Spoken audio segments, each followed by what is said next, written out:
নিত্য নতুন audio story পেতে আজই সাবস্ক্রাইব করুন আমাদের চ্যানেল জ্ঞান বিকাশ টিউটোরিয়াল। আজকে পড়ছি শারমিন আহমেদের নেতা ও পিতা, পর্ব 21। 17 এপ্রিল 1971 গণপ্রজাতন্ত্রী বাংলাদেশ সরকারের প্রথম মন্ত্রিসভার শপথ গ্রহণ অনুষ্ঠান। গণপ্রজাতন্ত্রী বাংলাদেশ সরকারের প্রধানমন্ত্রী তাজউদ্দিন আহমেদের ভাষণ। আমি বঙ্গবন্ধু শেখ মুজিবুর রহমানের বাংলাদেশ সরকারের পক্ষ থেকে আমাদের সাংবাদিক বন্ধুদেরকে আন্তরিক ধন্যবাদ জানাচ্ছি এই জন্য যে তারা আমাদের আমন্ত্রণে স্বাধীন বাংলাদেশের মাটি দেখে যাবার জন্য বহু দূর থেকে কষ্ট করে এখানে উপস্থিত হয়েছেন। আমি কিছু বলবার আগে প্রথমেই বাংলাদেশ সরকারের পক্ষ থেকে আন্তরিক ধন্যবাদ জানাচ্ছি আমাদের সংবাদপত্রসেবী এবং নিউজ এজেন্সির প্রতিনিধিদের যে তারা বাংলাদেশের 7.5 কোটি মানুষের স্বাধীনতা সংগ্রামের রক্ষার আগাগোড়া সমর্থন দিয়ে গিয়েছেন এবং সত্য কথা প্রকাশের চেষ্টা করেছেন। যদিও ইয়াহিয়া সরকার তাদেরকে এবং তাদের সেই দস্যু বাহিনী বিদেশি সাংবাদিকদের ভেতরে আসতে দেয়নি, যারা ভেতরে ছিলেন তাদেরকেও জবরদস্তি করে 25 তারিখ রাতেই বের করে দিয়েছেন।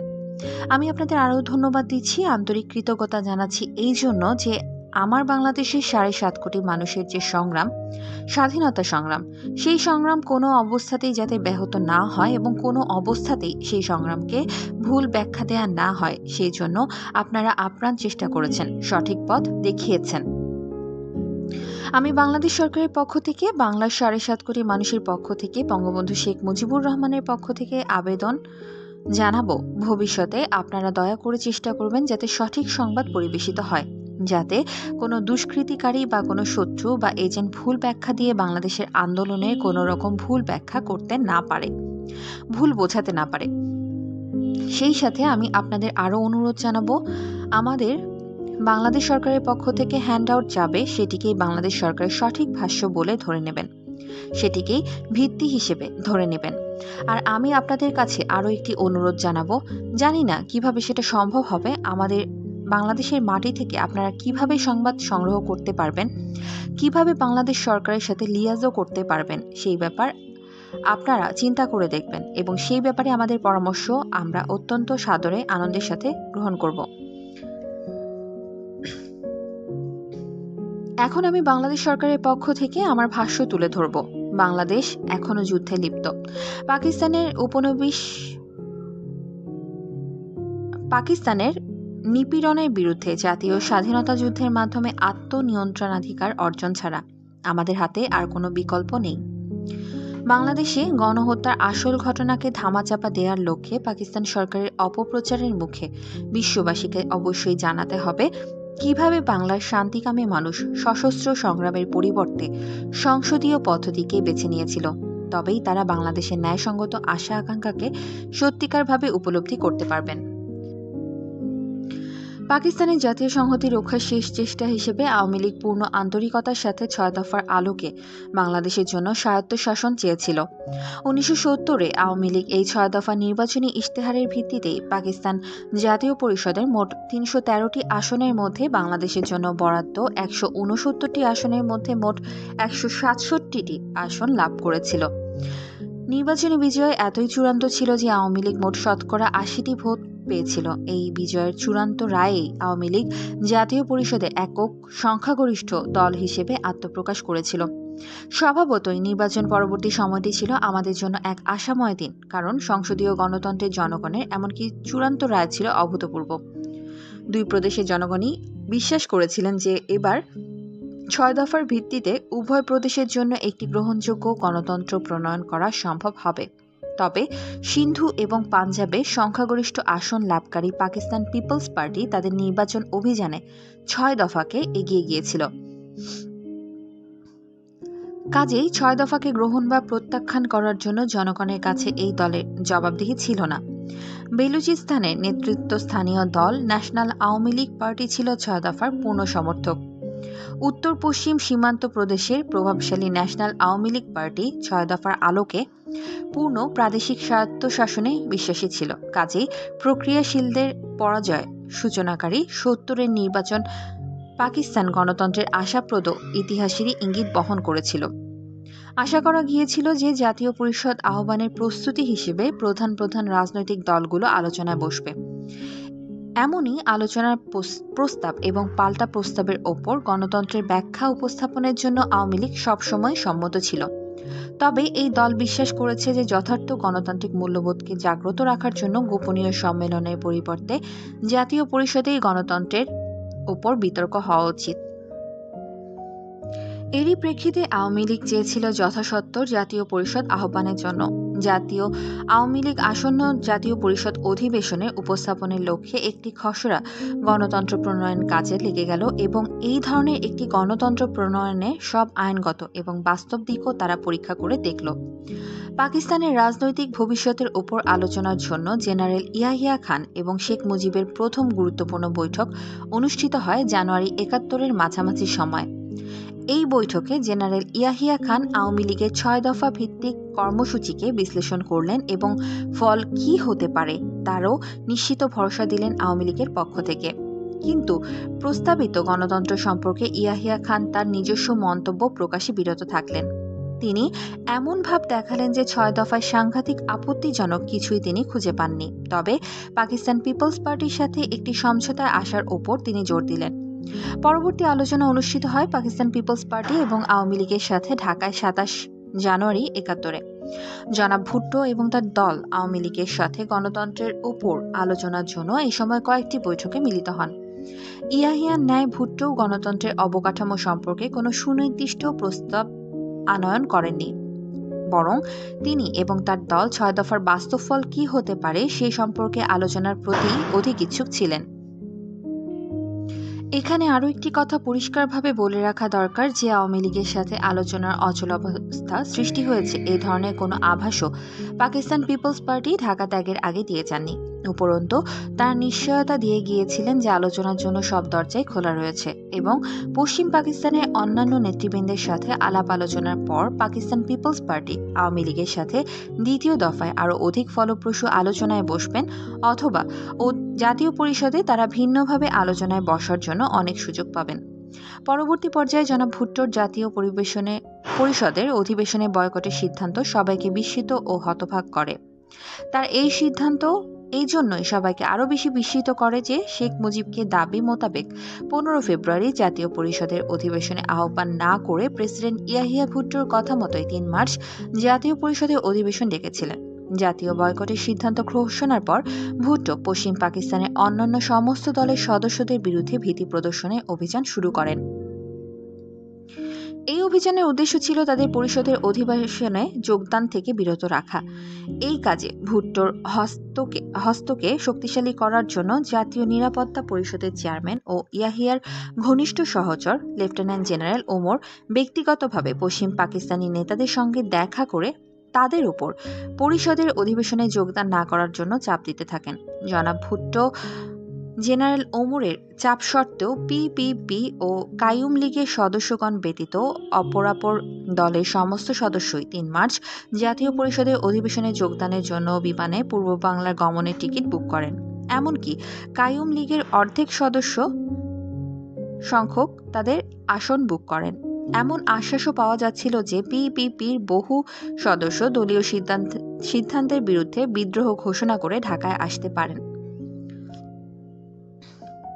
শুধু তাই নয়, জেনারেল ইয়াহিয়া পূর্ব বাংলার গভর্নর আহসানকেও বরখাস্ত করলেন। গভর্নর আহসান ইয়াহিয়া প্রশাসনে মধ্যমপন্থী বলে পরিচিত ছিলেন। বাঙালিদের সংমিশ্রণে কেন্দ্রে যে মন্ত্রিসভা গঠিত হয়েছিল তাও বাতিল করে সরকারের সমস্ত ক্ষমতা পশ্চিম পাকিস্তানি মিলিটারি জান্তার হাতে তুলে দেওয়া হলো। এমত অবস্থায় ইয়াহিয়ার সমস্ত কার্যক্রমকে কোনোভাবেই ভুট্টোর সাথে চক্রান্তে লিপ্ত হয়ে বাংলাদেশে গণরায় বানচাল করার প্রয়াস ছাড়া আর কিছুই ভাবা যায় না। জাতীয় পরিষদই ছিল একমাত্র স্থান যেখানে বাংলাদেশ তার বক্তব্য কার্যকরী করতে পারত এবং রাজনৈতিক শক্তি প্রদর্শন করতে পারত। এটাকে বানচাল করতে চেষ্টা চলতে থাকে জাতীয় পরিষদকে সত্যিকার ক্ষমতার উৎস না করে একটা ছোট জগন্নাথে পরিণত করার। জাতীয় পরিষদ অধিবেশন স্থগিতের প্রতিক্রিয়া যা হবে বলে আশঙ্কা করা হয়েছিল তাই হয়েছে। ইয়াহিয়ার এই স্বৈরাচারী কাজের বিরুদ্ধে প্রতিবাদের জন্য সারা বাংলাদেশের মানুষ স্বতঃস্ফূর্তভাবে রাস্তায় নেমে পড়ে, কেননা বাংলাদেশের মানুষ বুঝতে পেরেছিল যে ক্ষমতা হস্তান্তরের কোনো ইচ্ছাই ইয়াহিয়া খানের নেই এবং তিনি পার্লামেন্টারি রাজনীতির নামে তামাশা করছেন। বাংলাদেশের জনগণ এটা স্পষ্টভাবে বুঝতে পেরেছিল যে এক পাকিস্তানের কাঠামোতে বাংলাদেশের ন্যায়সঙ্গত অধিকার আদায়ের কোনো সম্ভাবনা নেই। ইয়াহিয়া নিজেই আহ্বান করে আবার নিজেই যেভাবে জাতীয় পরিষদের অধিবেশন বন্ধ করে দিলেন তা থেকেই বাঙালি শিক্ষা গ্রহণ করেছে। তাই তারা এক বাক্যে পূর্ণ স্বাধীনতা ঘোষণার জন্য শেখ মুজিবুর রহমানের ওপর চাপ দিতে থাকেন। শেখ মুজিব এত কিছু সমস্যা সত্ত্বেও একটা রাজনৈতিক সমাধানের জন্য চেষ্টা করতে থাকেন। ৩ মার্চ অসহযোগ কর্মসূচি আহ্বান জানাতে গিয়ে তিনি দখলদার বাহিনীকে মোকাবেলার জন্য শান্তির অস্ত্রে বেছে নিয়েছিলেন। তখনও তিনি আশা করেছিলেন যে সামরিক চক্র তাদের জ্ঞানবুদ্ধি ফিরে পাবে। গত ২ ও ৩০ মার্চ ঠান্ডা মাথায় সামরিক চক্র কর্তৃক হাজার হাজার নিরস্ত্র ও নিরীহ মানুষকে গুলি করে হত্যা করার মুখে বঙ্গবন্ধুর অহিংস অসহযোগ আন্দোলনের নজির ইতিহাসের বিরল। শেখ সাহেবের অসহযোগ আন্দোলন আজ ইতিহাসের অন্তর্গত। অসহযোগ আন্দোলনের ক্ষেত্রে তিনি সৃষ্টি করলেন এক নতুন ইতিহাস। বাংলাদেশে ১ মার্চ থেকে ২৫ মার্চ পর্যন্ত অসহযোগ আন্দোলন যেভাবে এগিয়ে গেছে, মুক্তি আন্দোলনের ইতিহাসে তার নজির খুঁজে পাওয়া যাবে না। এত কার্যকরী অসহযোগ আন্দোলন কোথাও সাফল্য লাভ করেনি। পূর্ণ অসহযোগ আন্দোলন চলেছে দেশের সর্বত্র। নতুন গভর্নর লেফটেন্যান্ট জেনারেল টিক্কা খানের শপথ অনুষ্ঠান পরিচালনা করার জন্য পাওয়া গেল না হাইকোর্টের কোনো বিচারপতি। পুলিশ এবং পাকিস্তান সিভিল সার্ভিস সহ গণপ্রশাসন বিভাগের কর্মচারীগণ কাজে যোগ দিতে অস্বীকার করেন। জনগণ সেনাবাহিনী সরবরাহ বন্ধ করে দিল। এমনকি সামরিক দপ্তরের অসামরিক কর্মচারীগণ তাদের অফিস বয়কট করলেন। কেবল কাজে যোগদান থেকে বিরত থেকে তারা ক্ষান্ত হলেন না। অসামরিক প্রশাসন ও পুলিশ বিভাগের লোকেরাও সক্রিয় সমর্থন ও নিজেদের আনুগত্য প্রকাশ করলেন শেখ সাহেবের প্রতি। তারা স্পষ্টভাবে ঘোষণা করলেন যে আওয়ামী লীগ প্রশাসনের নির্দেশ ছাড়া তারা অন্য কারো নির্দেশ মেনে চলবে না।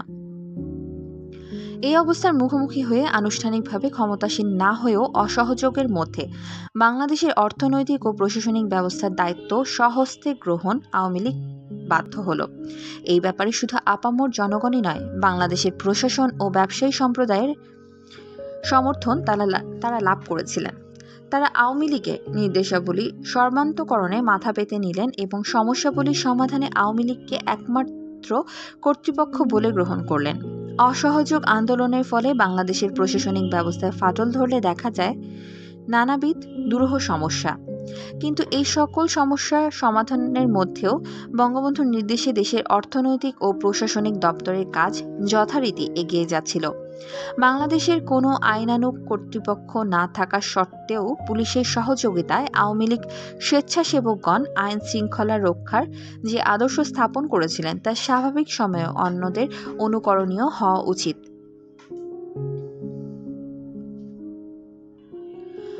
আওয়ামী লীগ ও ঐতিহাসিক অসহযোগ আন্দোলনের প্রতি জনগণের সর্বাধিক সমর্থন দেখে জেনারেল ইয়াহিয়া তার কৌশল পাল্টালেন। ৬ মার্চ ইয়াহিয়াকে একটি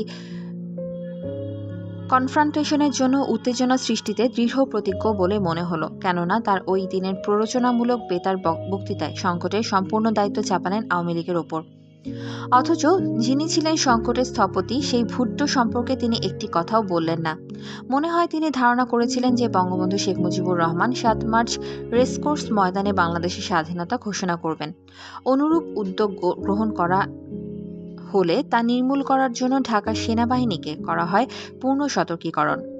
লেফটেন্যান্ট জেনারেল ইয়াকুব খানের স্থলে পাঠানো হলো জেনারেল টিক্কা খানকে। এই রদবদল থেকে প্রমাণ পাওয়া যায় সামরিক জান্তার ঘৃণ্য মনোভাবের পরিচয়। কিন্তু ইতোমধ্যে মুক্তিপাগল মানুষ স্বাধীনতা লাভের জন্য পাগল হয়ে ওঠে। এই সত্ত্বেও শেখ মুজিব রাজনৈতিক সমাধানের পথে অটল থাকেন।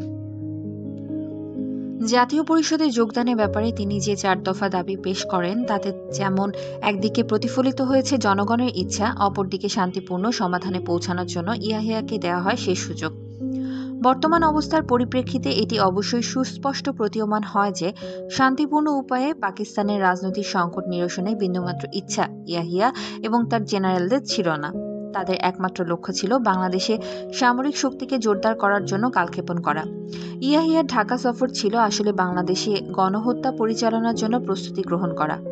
এটা আজ পরিষ্কার বোঝা যাচ্ছে যে অনুরূপ একটি সংকট সৃষ্টির পরিকল্পনা বেশ আগেভাগেই নেওয়া হয়েছিল। ১ মার্চের ঘটনার সামান্য কিছু আগে রংপুর থেকে সীমান্ত রক্ষার কাজে নিয়োজিত ট্যাঙ্কগুলো ফেরত আনা হয়। ১ মার্চ থেকে অগ্রাধিকারের ভিত্তিতে পশ্চিম পাকিস্তানি কোটিপতি ব্যবসায়ী পরিবারসমূহের সাথে পাকিস্তানি সেনাবাহিনীর লোকদের পরিবার পরিজনও পশ্চিম পাকিস্তানে পাঠানো হতে থাকে। ১ মার্চের পর থেকে বাংলাদেশের সামরিক শক্তি গড়ে তোলার কাজ ত্বরান্বিত করা হয় এবং তা ২৫ মার্চ পর্যন্ত অব্যাহত গতিতে চলে। সিংহলের পথে পিআই এর কমার্শিয়াল ফ্লাইটে সাদা পোশাকে সশস্ত্র বাহিনীর লোকদের বাংলাদেশে আনা হলো।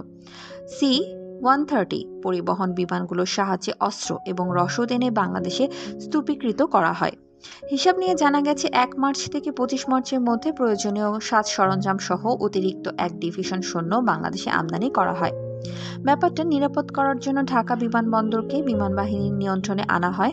সমগ্র বিমানবন্দর এলাকায় আর্টিলারি ও মেশিনগানের জাল বিস্তার করা হয়। যাত্রীদের আগমন নির্গমনের উপর কঠোর নিয়ন্ত্রণ ব্যবস্থা চালু করা হয়। ধ্বংসাত্মক কার্যকলাপ ও হত্যাকাণ্ড সংগঠনে ট্রেনিংপ্রাপ্ত একদল এসজি কমান্ডো গ্রুপ বাংলাদেশের বিভিন্ন গুরুত্বপূর্ণ কেন্দ্রে ছেড়ে দেওয়া হয়।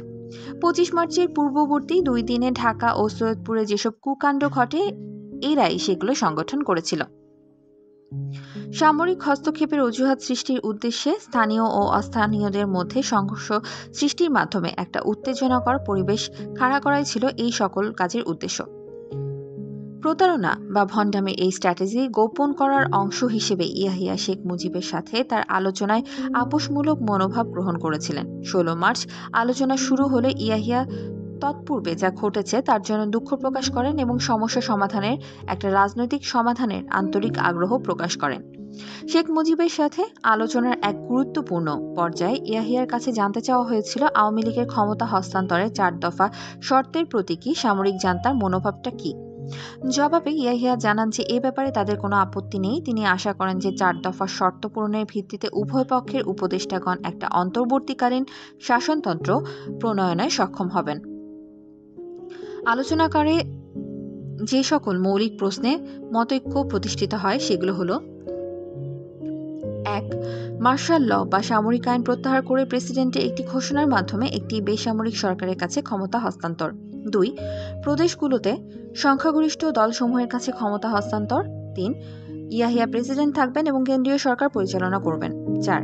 জাতীয় পরিষদের পূর্ব ও পশ্চিম পাকিস্তানি সদস্যগণ পৃথক পৃথকভাবে বৈঠকে মিলিত হবেন। আজ ইয়াহিয়া ও ভুট্টো জাতীয় পরিষদের পৃথক পৃথক অধিবেশনের প্রস্তাবের বিকৃত ব্যাখ্যা দিচ্ছেন, অথচ ইয়াহিয়া নিজেই ভুট্টোর মনোনয়নের জন্য এই প্রস্তাব দিয়েছিলেন।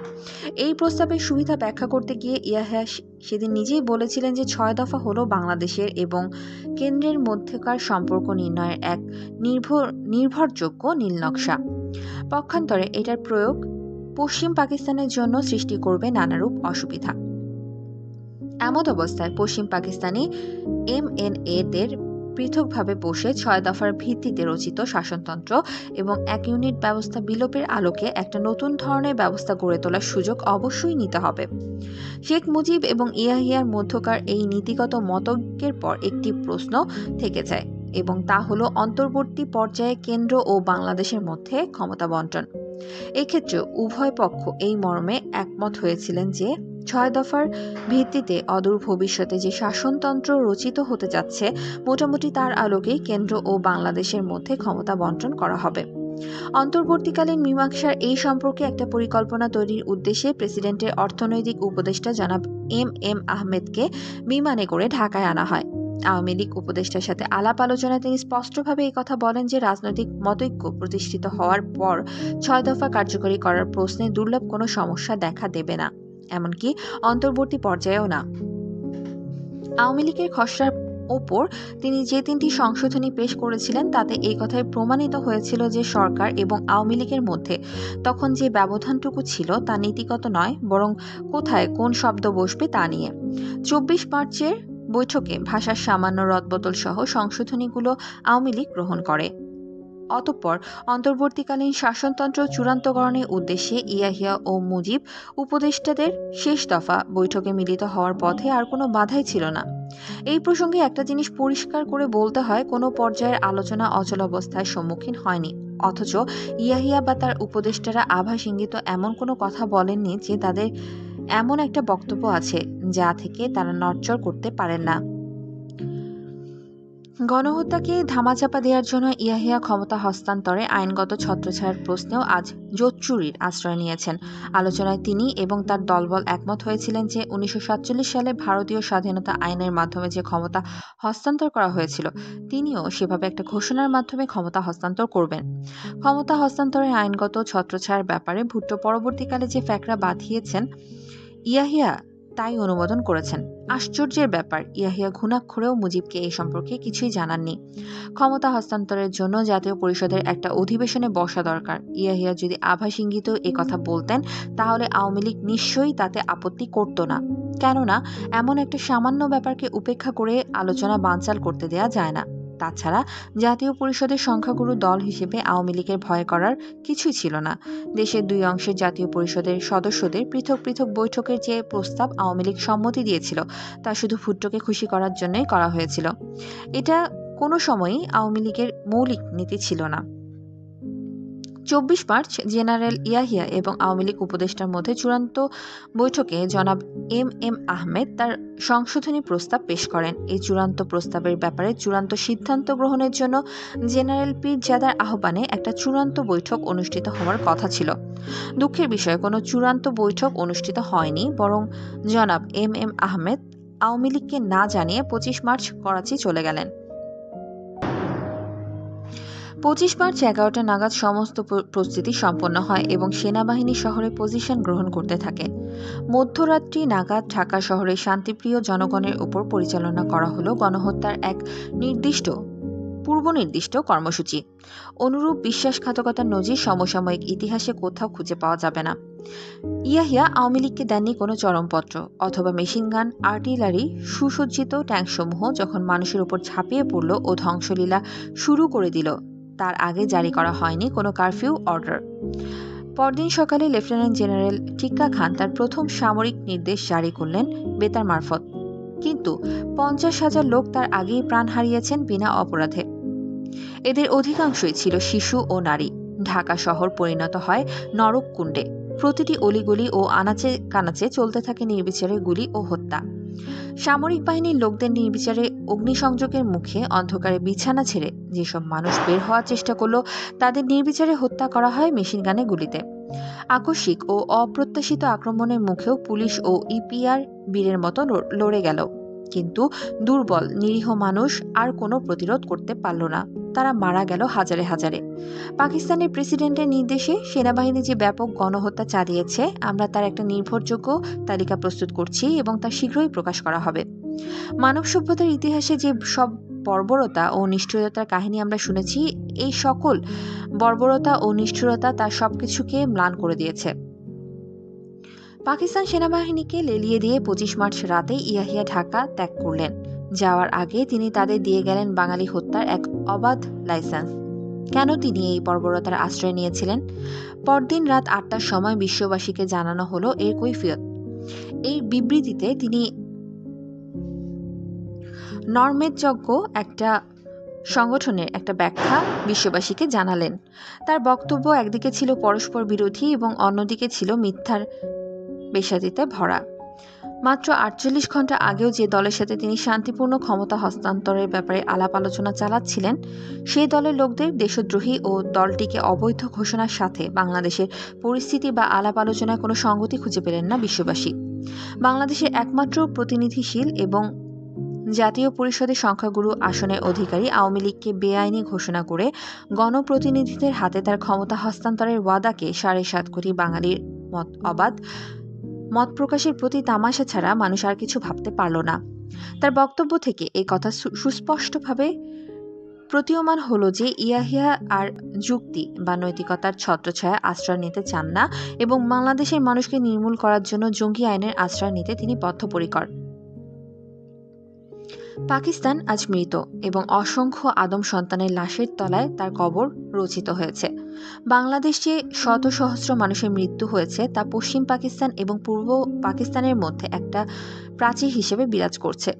পূর্ব পরিকল্পিত গণহত্যায় মত্ত হয়ে ওঠার আগে ইয়াহিয়ার এটা ভাবা উচিত ছিল তিনি নিজেই পাকিস্তানের কবর রচনা করছেন। তারই নির্দেশে তার লাইসেন্সধারী কসাইরা জনগণের উপর যে ধ্বংসলীলা চালিয়েছে তা কোনোভাবেই একটা জাতীয় ঐক্যের অনুকূল ছিল না। বর্ণগত বিদ্বেষ এবং একটা জাতিকে ধ্বংস করে দেয়াই ছিল এর লক্ষ্য। মানবতার লেশমাত্র এদের মধ্যে নেই। উপরওয়ালাদের নির্দেশে পেশাদার সৈনিকরা লঙ্ঘন করেছে তাদের সামরিক নীতিমালা এবং ব্যবহার করেছে শিকারী পশুর মতো।